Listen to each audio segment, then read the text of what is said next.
Hi everyone, I hope you're all well. I thought I would just very quickly record an introduction to the unit for you so that you can get a better sense of what it's all about and how it all works. I want to start though by acknowledging the traditional owners of the land that we're, I suppose, virtually meeting on here today, the Muhanina people, upon which the Sandy Bay campus of UTAS stands. This is very important to me because Aboriginal and Torres Strait Islander people are still massively overrepresented at every level of the criminal justice systems, and particularly in policing statistics. It's very clear that the Tasmanian Aboriginal community have survived invasion and dispossession and continue to maintain their identity, culture and Indigenous rights.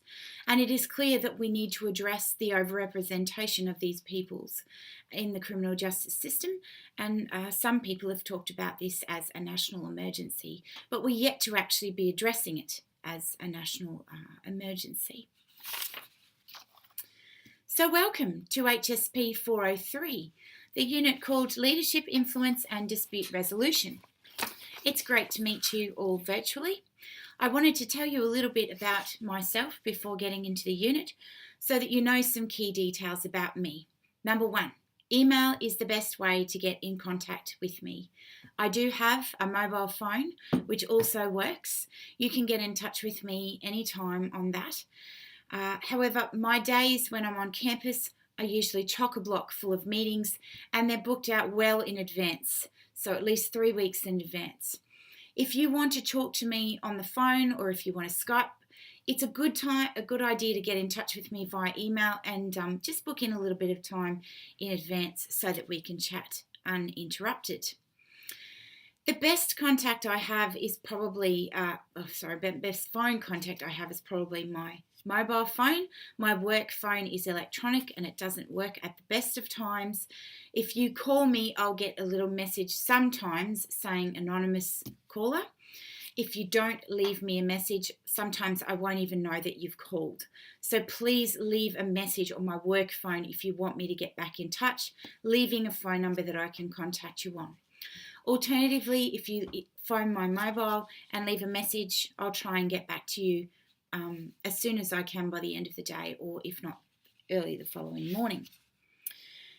I am if my office is in the Social Sciences building on the Sandy Bay campus of UTAS, room 534, just in case you ever get a chance to come down and say g'day. I don't have set consultation times, so I don't sit in my office waiting for you to come and chat to me. It's definitely best to make a time and we can chat in another way. My research area of interest, in addition to the teaching work that I do, I absolutely love. I do a lot of research with colleagues like the ones that I have a picture on the slide here for you. And the research that I do is focused on frontline interactions with vulnerable communities, so LGBTI communities in particular and youth communities as well, looking at frontline interactions with police.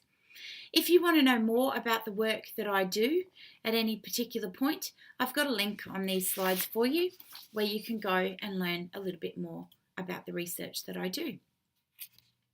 So what are we studying and why are we doing it? We're essentially looking at concepts around leadership and management, effective governance, public policy. We look at the differences between leadership and management using a wide range of different leadership theories. I'll give you some key ones to learn more about. And we're also looking at your capacity to critically analyse your work context and specifically looking at strategic policies, workplace policies of importance. So there's three ways that three phases of delivery that this unit works through: online in the Milo environment, at the Tasmania Police Academy in the classroom, at the intensives, and then in the workplace as well and the interactions that you have there. It'll help you to think about your role as a strategic manager and leader in your organisation and continue to develop your ability to shape your organisation as that environment changes. And most importantly, think about these practices as I suppose a whole of life, personal, holistic development practice. So the overall teaching approach for this unit, you'll have some learning activities in Milo that'll help develop your knowledge, your content knowledge in certain areas, like the modules dedicated to leadership practice that I'll be uploading shortly. You'll also have readings and core skills activities related to each assessment item, and I'll record mini lectures about each assessment item, including example paragraphs and exemplar student assignments from previous runnings of the unit. You'll also work through different online activities, including readings, and the readings will be embedded in different areas. So for instance, if you're a student and you've done a master's degree before, you probably won't need to do the readings about how to write an essay, but you might want to listen to the lecture on how to write an essay just to brush up.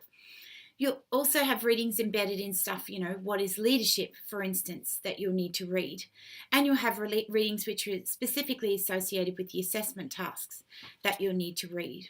Once you've done all of those things, you can then complete your assessment items, and you'll complete other assessment items as you're working through the intensives. I've already touched on the resources that you have. You've got this Milo site, you've got announcements, and I've encouraged you to keep an eye on these constantly because I do use them, in addition to checking your email constantly. We've also got lecture slides like the ones I'm using to record this video, and YouTube videos like the one that you're watching right now. I have already talked about the different readings that are available on the Milo site for you. The unit works by slotting into the intensive studies that you do. You start with your leadership essay, you attend the intensive where you'll discuss more assessment in more detail and complete other assessment, and then you'll complete your policy critical analysis and ministerial minute. You've actually got 5 assessment items in total, and these are just the summative ones. In your unit outline, you'll notice that you've got formative assessment as well, but summative are ones that account towards your final grade, and they're the ones that I focus on in the videos and so forth. So the ones that I'll talk to you about are the leadership essay and the policy critical analysis and ministerial minute, intensive submitted summative assessment, and those also after the intensive, the 10-minute verbal presentation, the agency syndicate presentations, and the individual reflection paper that you do on your syndicate work. So I'm not going to talk in detail about the ones that are submitted in the intensives. You'll get information about them at the intensive, but I'm just going to talk about the ones submitted through UTAS very briefly because I'll obviously overview those in a lot more detail very shortly. The leadership essay is about thinking about theories of leadership and how they relate to your practice and talking about the differences between leadership and management. You'll need to be able to source relevant literature, starting with the stuff that I've already given you as set readings on the Milo site, and then moving towards others that you've read more broadly. And you must be able to reference this using Harvard style. The due date for this is on the Milo site for you. The word count is 2,000 words, and that excludes your reference list. And the weighting is 20%. Your other assignment, which usually happens after your intensive, is your policy critical analysis and ministerial minute. You're required to research and write a critical analysis of a policy of importance to your agency in the format of a ministerial minute and supporting background critical analysis material. The ministerial minute format will include information on background and recommendations, and the supporting critical analysis material will critically discuss the main strength, main weakness, and underlying assumptions of the policy in reference to research literature. I'll talk about this in much more detail for you in the lectures that I do on these assessments.